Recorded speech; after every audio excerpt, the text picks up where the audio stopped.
Good day, and thank you for standing by. Welcome to the Tesla second quarter 2021 financial results and Q&A webcast. At this time, all participants are in a listen-only mode. After the speaker's presentation, there will be a question and answer session. To ask a question during the session, you will need to press star one on your telephone. Please be advised that today's conference is being recorded. If you require any further assistance, please press star zero. I would now like to hand the conference over to your speaker today, Martin Viecha, Senior Director of Investor Relations. Please go ahead. Thank you and good afternoon, everyone. Welcome to Tesla's second quarter 2021 Q&A webcast. I'm joined today by Elon Musk, Zachary Kirkhorn, and a number of other executives. Our Q2 results were announced at about 1 p.m. Pacific time in the update deck we published at the same link as this webcast. During this call, we will discuss our business outlook and make forward-looking statements. These comments are based on our predictions and expectations as of today. Actual events and results could differ materially due to a number of risks and uncertainties, including those mentioned in our most recent filings with the SEC. During the question and answer portion of today's call, please limit yourself to one question and one follow-up. Please press star one now if you would like to join the question queue. But before we jump into Q&A, Elon has some opening remarks. Elon? Sure.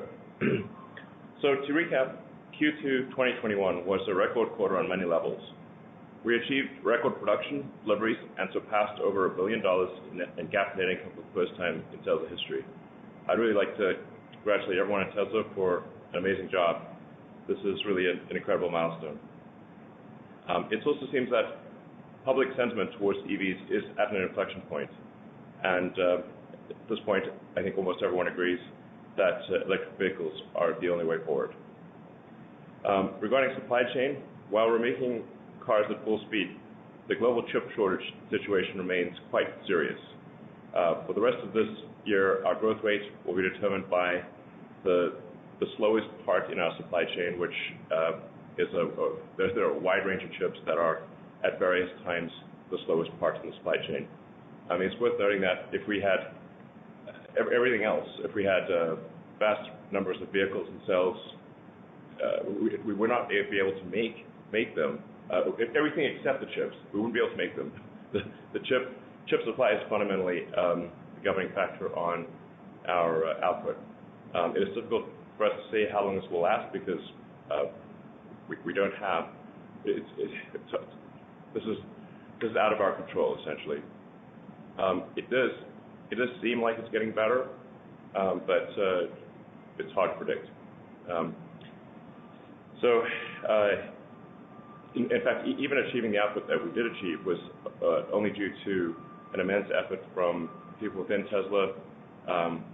We were able to substitute alternative chips and then write the firmware in a matter of weeks. It's not just a matter of swapping out a chip. You also have to rewrite the software.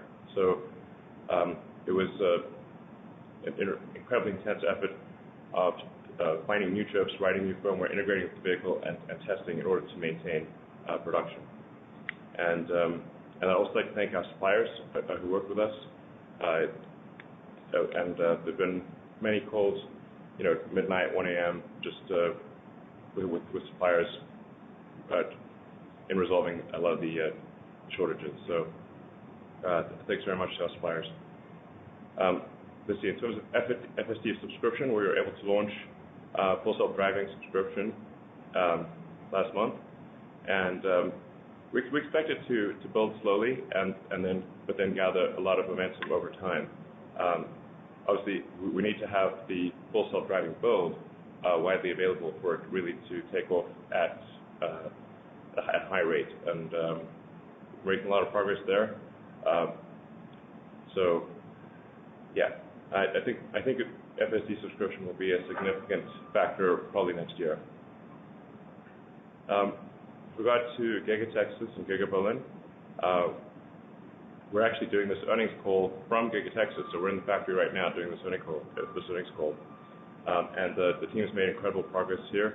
You can see the pictures online, and see that there's basically nothing a year ago, and there's a mostly complete large factory a year later. So it's really great work by the Giga Texas team, and then also great work in Berlin, or Brandenburg, with the team there. So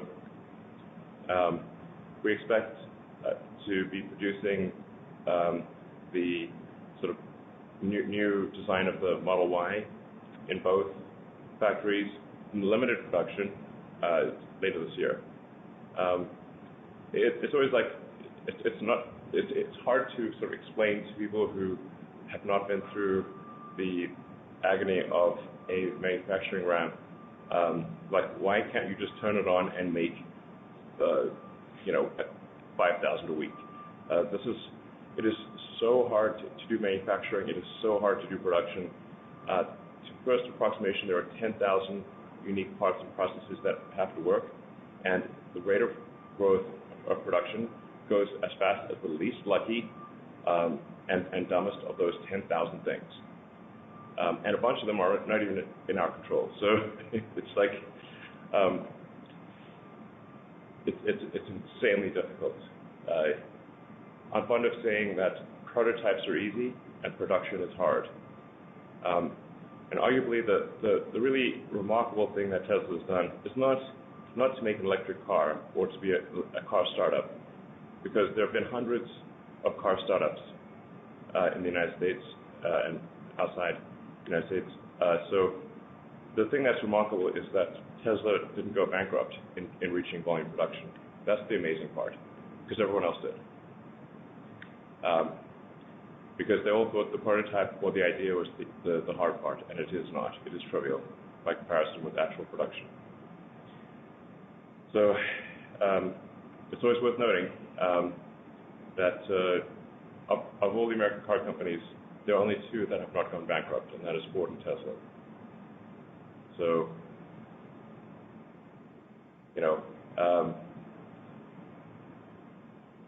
the seeds of defeat are sown on the day of victory, and we must be careful that we do not do that. So often, if you look at history, so often the seeds of defeat are sown on the day of victory. We will endeavor not to make that the case at Tesla. So let's see. The Model Ys in Texas and made in Texas and Berlin will look very much like the Model Ys we currently make, but there are substantial improvements in the difficulty of manufacturing. So, for example, the Model Y made here and in Berlin will have a cast front body and a cast rear body, whereas the one in California has a cast rear body but not a cast front body. We're also aiming to do a structural pack with 4680s cells, which is a mass reduction and a cost reduction, but we're not counting on that as the only way to make things work. We have a sort of a backup plan with a non-structural pack and 2170s essentially. So, but at scale production, we obviously want to be using 4680s and structural pack. From a physics standpoint, this is the best architecture, and from an economic standpoint, it is the lowest cost way to go. So the lightest, lowest cost. But there's a lot of new technology there, so it is difficult to predict with precision when does it work and when do you reach scale production. And Drew's going to talk a bit more about the 4680 production. So we are making great progress on the 4680 cells. But there is a tremendous amount of innovation that we're packing into that 4680 cell, and so it's not simply a sort of minor improvement on state of the art. There are, and we went through this on the battery cell day, really dozens of, half a dozen major improvements and dozens of small improvements. So I think it will be great, but it's difficult to say when the last of the technical challenges will be solved. So in conclusion, our team continues to make huge efforts to make our factories run at full speed, which is very difficult. We have had some factory shutdowns due to part shortages, and we hope those will be relieved in the coming weeks and months.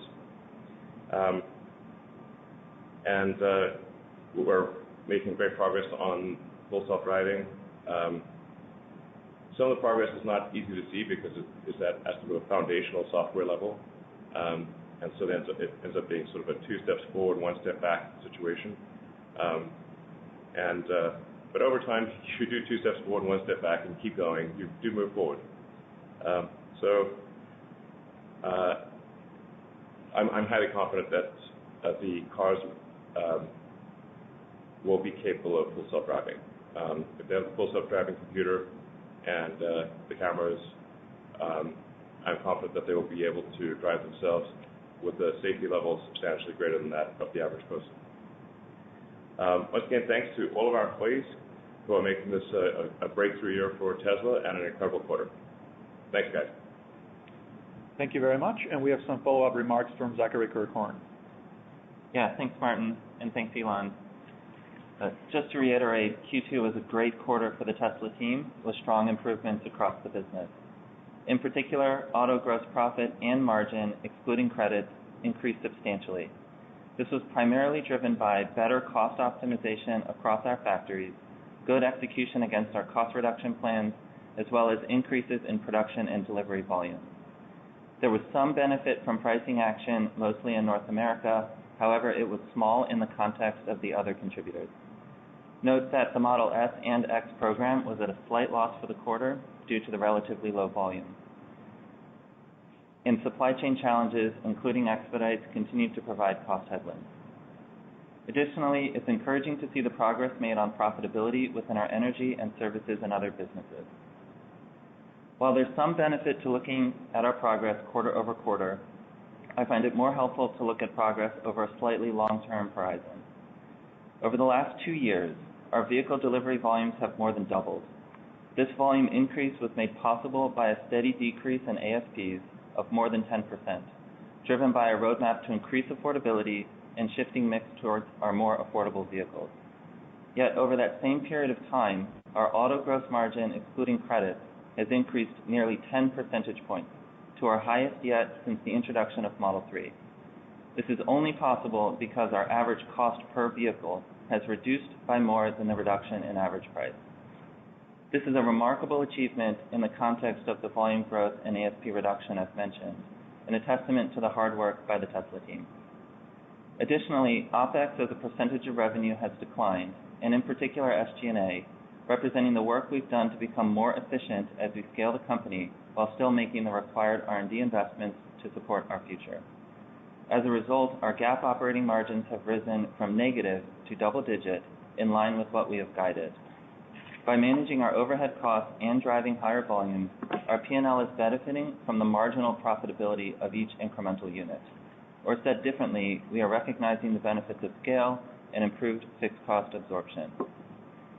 With strong operating cash flows and cash balance, we are putting that cash to use. CapEx continues to tick up, primarily driven by capacity investments in Austin, Berlin, and Shanghai. Additionally, each quarter we are using our cash to retire legacy debt, which was taken on at a time when interest rates and company risk were much higher than in today's environment. As I've mentioned before, our 2021 volumes will skew towards the second half of the year as we push for continued sequential increases in volume. Despite the great work so far managing the instability of the supply chain, these challenges remain and are unfortunately increasing in pain with a higher volume. As we work through the uncertainty, we want to ensure we do our best to manage customer wait times, as well as the impact these interruptions have on our employees and costs. And as Elon mentioned, volume growth will be determined by part availability, as we have the factory capacity ready and are in a strong demand position. I'm excited to see the progress made by the Tesla team as we continue building the business and strengthening our financials. Thank you very much. Great, thank you very much, Zach. And now let's go to the retail investor questions on say.com. The first question from Robert M. is, Tesla's website still says Cybertruck production is expected to begin in late 2021. Can Tesla share more details on the current status of the Cybertruck and confirm if production is still expected? Okay. Lars, do you want to? Sorry, we cut out there for a second. The Cybertruck is currently in its alpha stages. We finished the basic engineering architecture of the vehicle. With the Cybertruck, we're redefining how the vehicle is being made. As Elon said, it carries much of the structural pack and large casting designs of the Model Y being built in Berlin and Austin.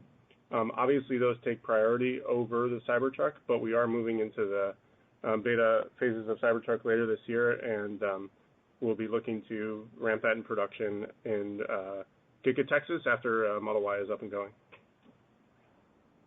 Yeah, it's just worth reemphasizing that the extraordinary difficulty of ramping production of large manufactured items.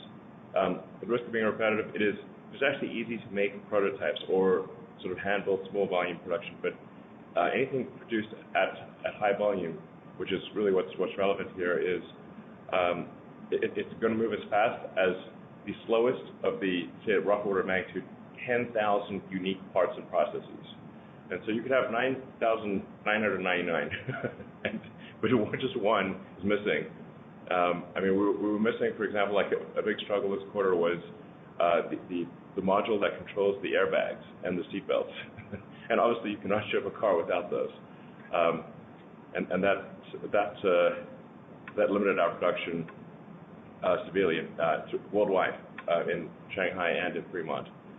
So it wouldn't have mattered if we had 17 different car models because they all need the airbag module. So it's just irrelevant. In order for Cybertruck and Semi to scale to volume that's meaningful for customer deliveries, we've got to solve the chip shortage, or working with our suppliers. People sometimes say, "Why don't you just build a chip fab?" Okay, that would take us, even moving like lightning, 12 to 18 months. So it's not like you can just whip up a chip fab. It's just let's just make a quick chip fab. Some of these things are, anyway, it is quite a trial dealing with all of the constraints of scaling a large manufactured object. I think it may be the case that Tesla is scaling. I think we might be the fastest in history ever for scaling a large manufactured object. I think maybe the Model T would have been comparable back in the day, the Ford Model T. Probably the internet knows the answer, but I think we may be scaling a large manufactured object at the fastest rate in history, or I'd like to know who did it faster, so we can learn from them. So it's worth just noting that, in the grand scheme of things, it's not bad. So the Cybertruck and Semi actually both are heavy users of cell capacity. So we've got to make sure we have the cell capacity for those two vehicles, or it's kind of pointless. We can make a small number of vehicles, but the effective cost if you make a small number of vehicles is insane. They would literally cost $1 million a piece or more. There's a reason why you do things in volume production, which is to get the economies of scale that get the costs down. But we are looking at a pretty massive increase in cell availability next year. But it's not like in January 1. It comes through it ramps up through the course of next year. But even without Tesla's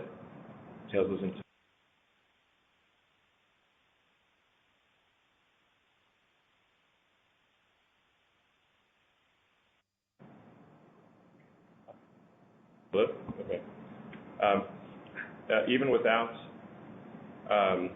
Tesla cell production, we believe our suppliers will be able to deliver about twice as much cell output in next year as this year. Drew, do you want to talk more about that?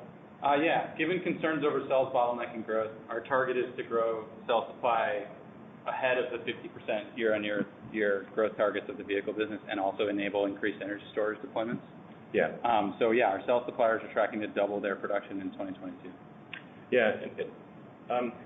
It's worth noting, like, if you have a target of a certain number, that doesn't mean it happens like as sure as night follows day. It's a target. So if there is some calamity in the world that interrupts the supply chain, then it will be less. But the contracts that we have with cell suppliers call for roughly a doubling of cell supply to Tesla in 2022.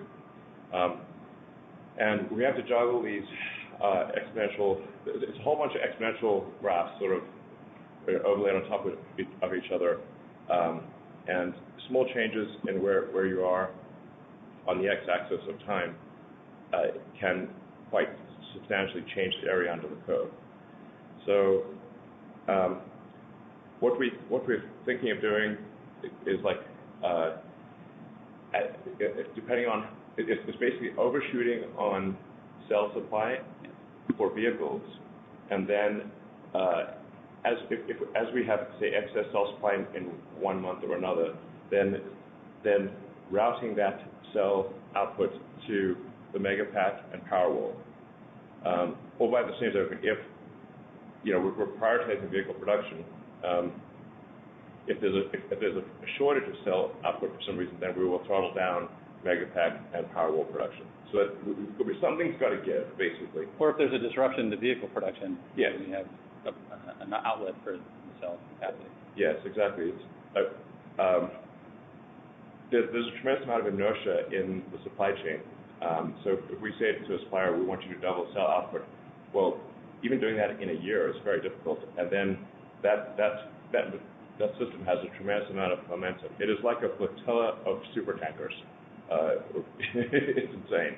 Speaking of which, from a raw materials perspective, we also have long-term contracts to secure our supply chain to also enable this growth. So we're not just looking at the suppliers, but upstream from there. Yeah. Exactly. Which is more flotillas. Yeah, exactly. As mentioned, things will move as fast as the slowest part of the entire supply chain, which goes all the way back to raw materials, lithium and nickel and that kind of thing. And there's sometimes misperception that Tesla uses a lot of cobalt, but we actually don't. Apple uses, I think, almost 100% cobalt in their batteries and cell phones and laptops, but Tesla uses no cobalt in the iron phosphate packs and almost none in the nickel-based chemistries. So on a weighted average basis, we might use 2% cobalt compared to, say, Apple's 100% cobalt. Anyway, so it's really just not a factor. We expect to basically have zero cobalt in the future. So, I do.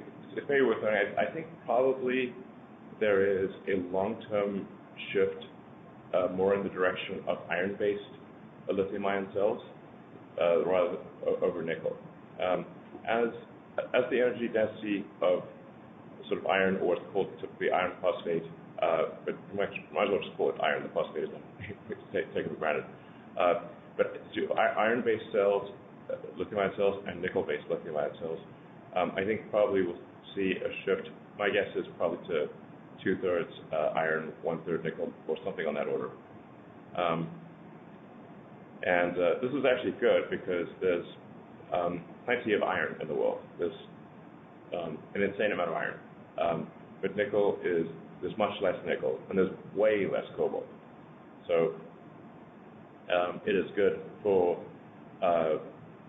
relieving the long-term scaling to move to iron-based cells mostly. And I think long-term, possibly there's a good chance that all stationary storage, that is Powerwall and Megapack, move to iron. This is most likely the case since you do not need to transport it, and there's less of volume and mass constraint for stationary storage. So then nickel would be really for long-range road transport, ships and aircraft and that kind of thing. Thank you. Let's go to the second question from retail, which is, Elon has said that Tesla will be opening up the supercharger network to other EVs later this year. Can you share some more details on how this will be structured? Will this be a select brands, or will they contribute to the growth of this network? Yeah, we're currently thinking it's a real simple thing where you just download the Tesla app and you go to a supercharger and you just indicate which stall you're in. So you plug in your car, even if it's not a Tesla, and then you just access the app and say, turn on the stall that I'm in for how much electricity. And this should basically work with, I think, almost any manufacturer's cars. There will be a time constraint. So if the charge rate is super slow, then somebody will be charged more because the biggest constraint at the superchargers is time, how occupied is the stall. And we'll also be smarter with how we charge for electricity at the superchargers. So, rush hour charging will be more expensive than off-hours charging because there are times when the superchargers are empty and times when they're jam-packed. And so it makes sense to have some time-based discrimination on Yeah, we've been doing that, and it's been working, and people respond, and it helps with utilization. Yeah, exactly. So, I think we're in Europe and China and most parts of the world, it's the same connector for everyone. So this is a fairly easy thing to do. Developed our own connector, which, in my opinion, is actually the best connector. It's small and light, and looks good. It's no standard. So we developed our own connector, which, in my opinion, is actually the best connector. It's small and light, and looks good.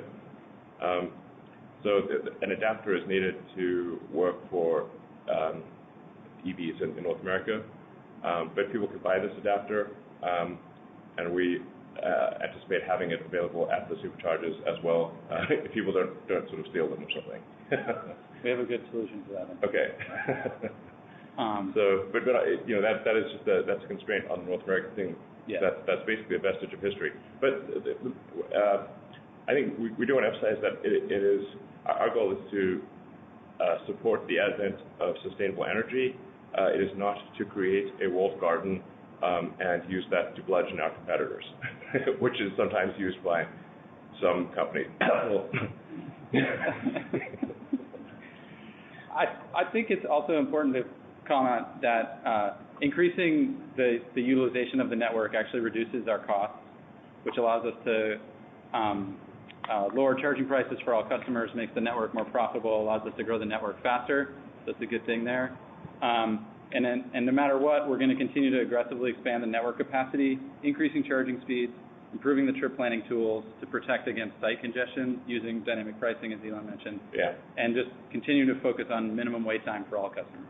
Yeah, obviously, in order for this for the supercharger to be useful to other car companies, cars, we need to grow the network faster than we're growing vehicle output, which is not easy. We're growing vehicle output at a hell of a rate.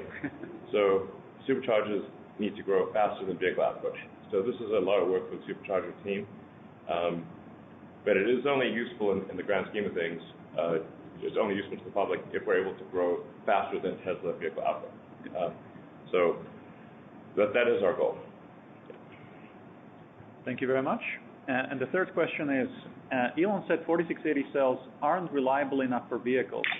Is this referring to cycle life, degradation, or something else? Please update us on progress of 4680s and what is still needs to be done to make them reliable enough for vehicles. Really, this is not. We'll definitely make the 4680 reliable enough for vehicles, and I think are at the point where in limited volume it is reliable enough for vehicles. Yes. Again, going back to limited production is easy, or prototype production is easy, but high volume production is hard. there are a number of challenges in transitioning from sort of small-scale production to a large volume production. Not to get too much into the weeds of things, but right now we have a challenge with basically what's called calendaring, or basically squashing the cathode material to a particular height. So it just goes through these rollers and gets squashed like pizza dough, basically, but very hard pizza dough. It's denting the calendar rolls. This is not something that happened when the calendar rolls were smaller, but it is happening when the calendar rolls are bigger. So just like we're like, okay, we weren't expecting that. Yeah. It's not a science problem. It's an engineering problem. It's not a question of if, it's a question of when. And the team is 100% focused on resolving these limiting processes as quickly as possible. Exactly.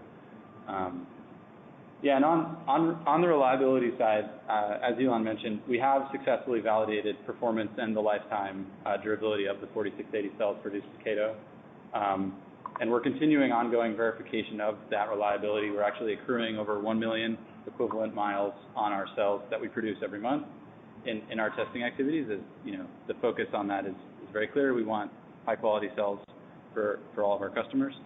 We're just focused on the unlucky limiting steps in the facility, and with the engineers focused on those few steps remaining, we're going to break through as fast as possible. Meantime, we have a massive amount of equipment on order and arriving for the high volume cell production in Austin and Berlin, and but obviously, given what we've learned with the pilot plant, which is in Fremont, which is really quite a big plant by most standards, we will have to modify a bunch of that equipment. So, it won't be able to start immediately. But it seems like, Drew, correct me if I'm wrong, but we think most likely we will hit an annualized rate of 100 gigawatt hours a year sometime next year. We'll have all the equipment installed to accomplish 100 gigawatt hours, and it's possible that by the end of the year we will be at an annualized rate of 100 gigawatt hours by the end of the year.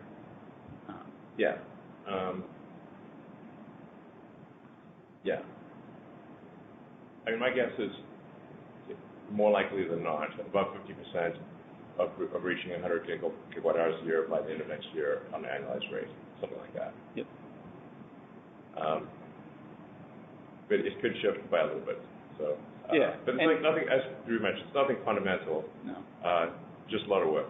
Yeah, and even to the large roller question, Elon, right? Like on the anode side, the large rollers work great, no concerns, and so we're just learning as we go. And the nice thing about having that facility, on the fast track like we had it, and we talked about it at Battery Day, was really de-risking the big factories here.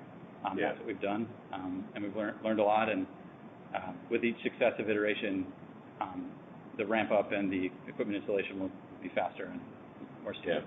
Yep. All right. Thank you very much. And the last question from retail is from Emmett. Can Elon do an interview with one of our YouTube channels once or twice a year? I would nominate David Lee on Investing or Rod Maurer's Tesla Daily channels as first possible candidates.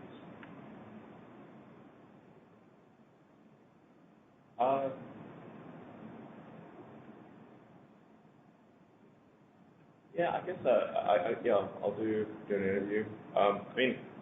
Just bear in mind, if I'm doing interviews, then I can't do actual other work, so it's not,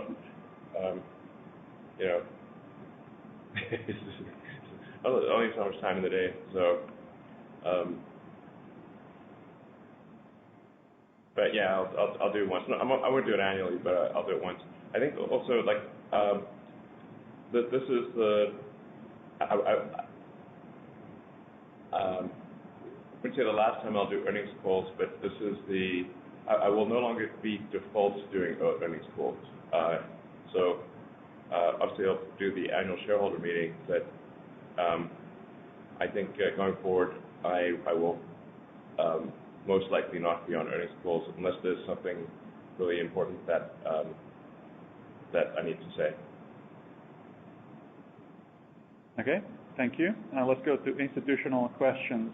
The first one, and we covered a lot of this already. Can you please update us on timelines for the start of production of Berlin and Austin, Model Y, Cybertruck, and the Semi? Do you expect the ramp of Cybertruck to be as difficult as it is a new process? I think Cybertruck ramp will be difficult because it's such a new architecture. I mean, it's going to be a great product. It might, I think, be our best product ever, but there's a lot of fundamentally new design ideas in Cybertruck. Nobody's ever really made a car like this before, a vehicle like this before, so there'll probably be challenges because there's so much unexplored territory. Yeah. Thank you. I think question 2 and question 3 we can skip, given we have already addressed it. I'll go to question 4. In 5 years' time, how much faster, better could you be at manufacturing capacity expansion using cut and paste? And what are the biggest issues you need to solve to get to that rate? Well, like I said, I think we might be the fastest growing company in history for any large manufactured item. So those who have not actually been involved in the manufacturing ramp have just no idea how painful and difficult it is. It's like, you know, you got to eat a lot of glass, and for our manufacturing ramp, it's hard. Yeah, I mean, I think, you know, if you look at the expansion we've done in Shanghai, you know, that factory was built in less than a year and ramped in, 5 to 6 months to full volume. When you consider longer than that. Took longer than that, about a year. And when you consider cut and paste, we've repeated that, in Fremont and whatever. But now with Berlin and Austin, we have new factories and new designs, and so there's always challenges, as you said, Elon, with new designs and ramping that. But I think having teams in 3 locations or 3 continents will definitely expand our ability and our capacity to, grow more lines rather than just having the one factory in Fremont that we had, a year and a half ago. Yeah. So, I mean, for Shanghai, it was incredible that the team built the factory in 11 months, but it took longer than building the factory. It took longer than that to actually reach volume production, high volume production. So it took about a year. When you put a factory in a new geography, in order for that factory to be efficient, you have to localize the supply chain. So there's no such thing as cut and paste. It does not exist. And that, it would obviously be insane to do vehicle production in Europe but send vast numbers of parts from North America. That would make the producing in Europe, for example, just crazy. You've got to localize the supply chain to have efficiency, and then you're moving as fast as your least lucky, least good supplier. It's only the supply chains where you go 3 or 4 layers deep. It's frankly, I feel at times that we are inheriting all force majeure of Earth. So if anything goes wrong anywhere on Earth, something happens to mess up the supply chain.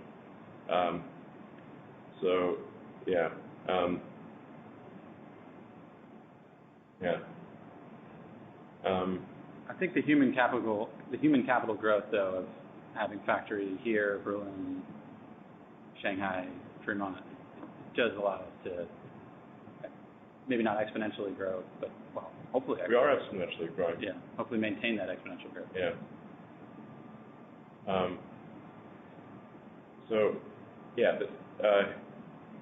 It takes a while to hire all the people and train all the people to operate the factory. A factory is like a giant cybernetic collective, and you can't just hire 10,000 people and have it work instantly. It's just not possible. I really encourage more people to get involved in manufacturing. I think, especially in the U.S., like this has just not been an area where all that many smart people have gone into. I think the U.S. has an overallocation of talent in finance and law. It's both a criticism and a compliment. I'm not saying we shouldn't have people in finance and law. I'm just saying maybe we have too many smart people in those arenas. Maybe.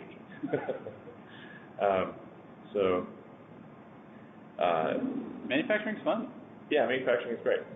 It's a very interesting problem to solve, and obviously you can't have stuff unless someone makes it. That's how you get stuff. Yeah. Okay, thank you very much. And let's go to the last investor question. Does Tesla plan to offer more services beyond FSD or high-speed connectivity as part of its subscription bundle going forward? What areas in particular present an opportunity?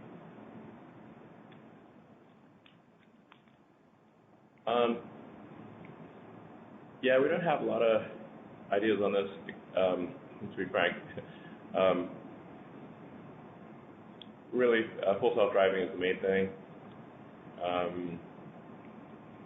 Things are obviously headed towards, fully autonomous electric vehicle future, and I think Tesla is well positioned and frankly is the leader objectively in both of those arenas, electrification and autonomy. It's always tempting to try to find analogies, but with other companies and whatever. But really, the value of a fully electric autonomous fleet is insanely gigantic.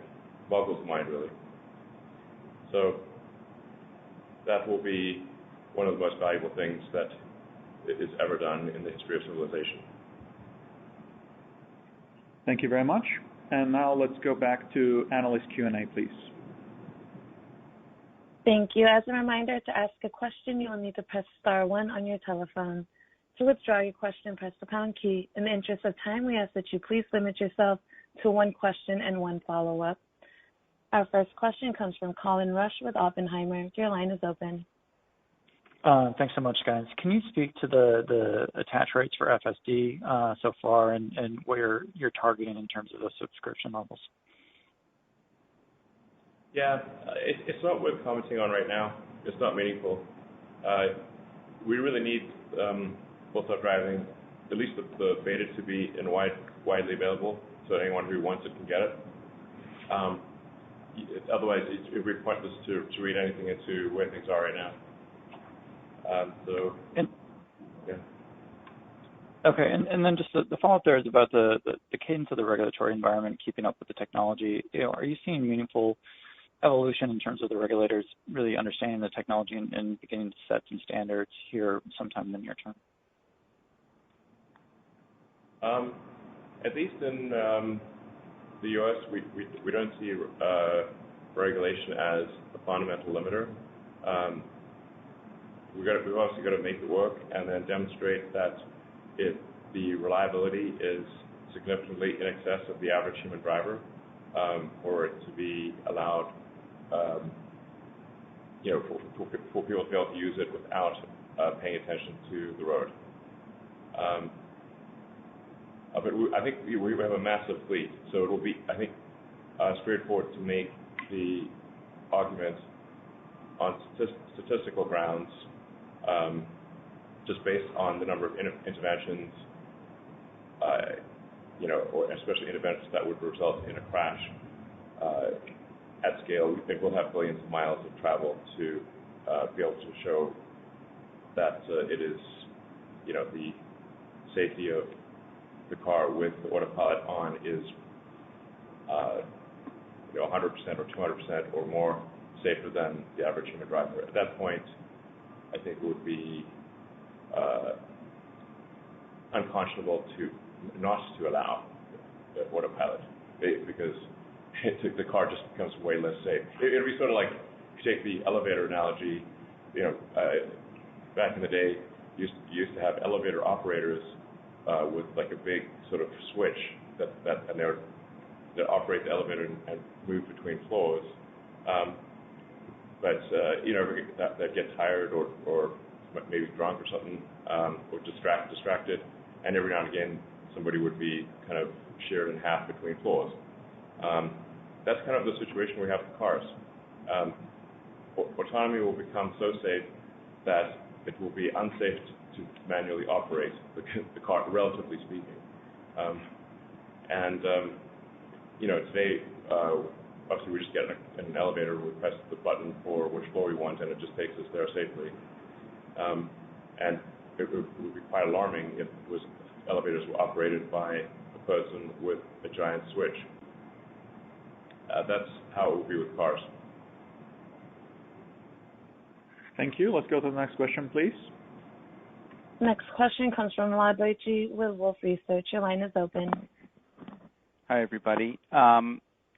Your cost of goods sold per vehicle is already down to the mid $37,000 range in the quarter. It's down $5,000 year over year, despite some of the inefficiencies that you talked about. And I know that a lot is going to change from here, just given how mix is going to evolve. But if you're successful on the structural pack and front and rear castings and the launch of the 4680 cell, can you just maybe give us a sense of what a successful outcome would look like maybe a year from now? Obviously, a lot has to go right, but just any kind of broad framework for us to think about.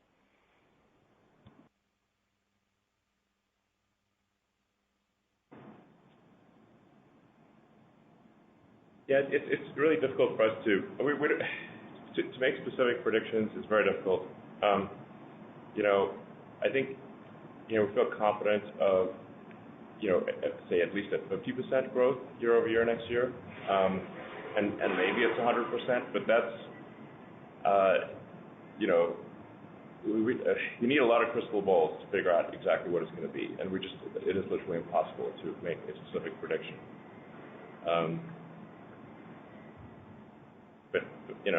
But at least 50, maybe 100, something like that. Okay. And maybe just separately from this, can you just clarify what the status is of some of the advances in battery manufacturing, things like dry cathode mixing that you talked about on Battery Day? What's the timeline? How are those evolving? Yeah, we commented on it today already, actually. But in the facility at Cato, over 90% of the processes have demonstrated rate there, but we are limited by the unlucky few that have not, and that's what we're working on. One of them that Elon mentioned was running the full-scale cathode calendar. We're working through some improvements that we need to make to that equipment and to the actual raw material itself to not have those limitations. But again, it's an engineering problem. It's not a question of if, it's a question of when. On the mixing side, we haven't actually really had any challenges specific to your question. Fundamentally, we're still happy with the dry process direction in terms of the factory footprint, complexity, utility consumption, space, and overall complexity simplification. Yeah. And the cost associated with everything that I just mentioned. Yeah. And we don't have overemphasize dry cathode. I mean, it is a, I don't know, maybe it's like 10 or 15% of the cost improvement or something like that. I don't know, 20% maybe over wet. Oh, yeah, 10, closer to 10. Yeah. So it's like just like people don't think like this is like the Messiah or something. Wet versus dry reduces. Dry is like 10% less cost than wet. So it's not, not 10%. Still nothing to sneeze at, especially if you're making, hundreds of gigawatt hours a year. But it's not the Messiah, basically. Yeah. Thank you very much. We can go to the next question, please. Next question comes from Pierre Ferragu with New Street Research. Your line is open. Hey, thanks. Thanks very much for taking my question. I have another question actually on batteries, but on a slightly different angle. I was wondering how you're looking at your sourcing strategy for the 4680. You've talked a lot about all the work you're doing to develop your in-house production. But what about asking other battery manufacturers to do 4680 cells with their own technology, maybe less innovation than what you guys are lining up internally? And I was wondering if the first 4680 cells that we'll see on the road will definitely come from Tesla's own manufacturing lines, or whether they could be coming actually from outside suppliers as well. And I have a quick follow-up. Yeah, we are in fact working with our existing suppliers to produce 4680 format cells. This is just a guess right now, but I see us sort of like consolidating around a 4680 nickel-based structural pack and for long-range vehicles, and then not necessarily a 4680 format, but some other format for iron-based cells. And so we right now we kind of have the Baskin-Robbins of batteries situation, where we have so many formats and so many chemistries that it's like we've got like 36 flavors of battery at this point. This results in an engineering drag coefficient, where each variant of cell chemistry and format requires a certain amount of engineering to maintain it and troubleshoot, and this inhibits our forward progress.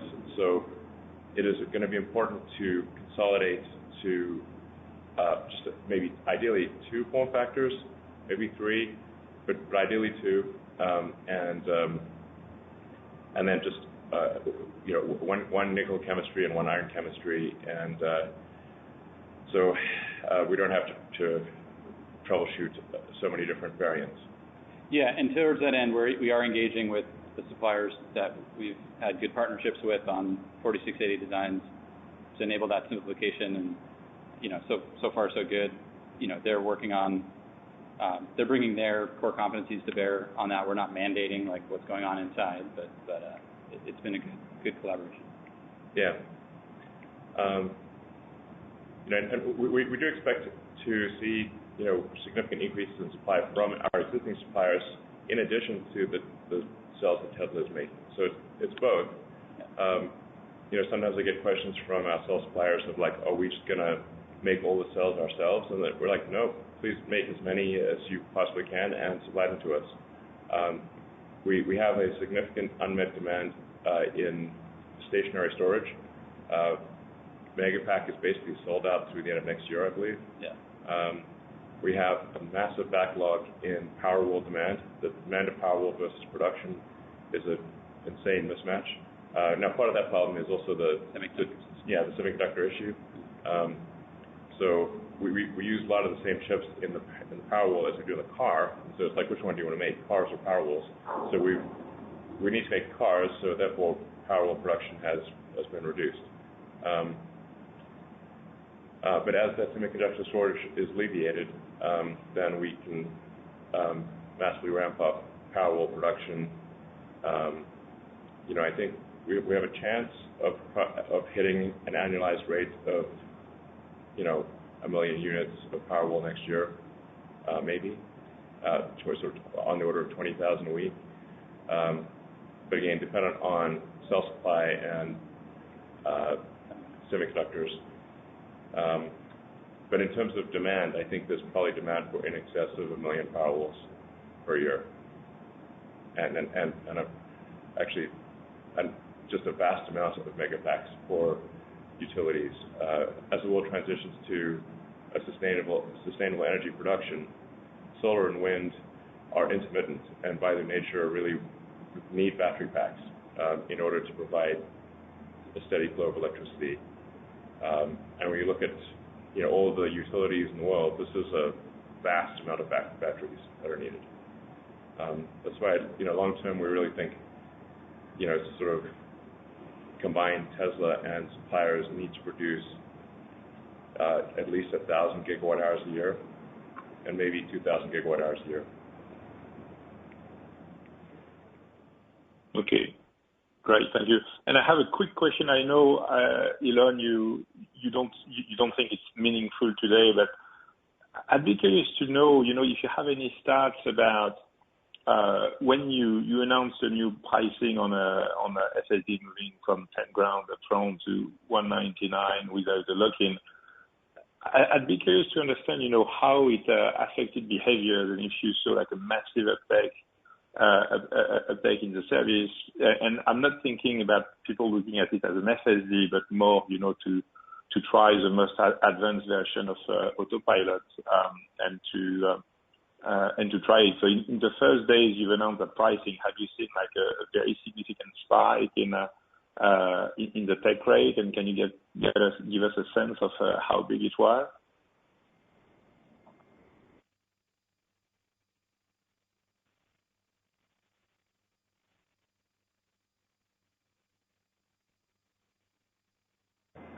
Okay, so you're asking, like, is the FSD take rate too expensive, and that's why we're doing subscription? Or I'm not sure if I understand your question correctly. No, my question is from the time you announced like the subscription at the $199 per month, how much did like the take rate increase? Like the percentage of people who basically took the subscription as they bought a new car versus how it was when they had to pay 10 grand up front? Yeah, this is Zach here. I think we're still early in understanding how FSD subscription will unfold, but a couple of data points here. So we took a look at our backlog to see, of customers in our backlog who have ordered FSD, did they cancel, presumably to go to subscription after they take delivery?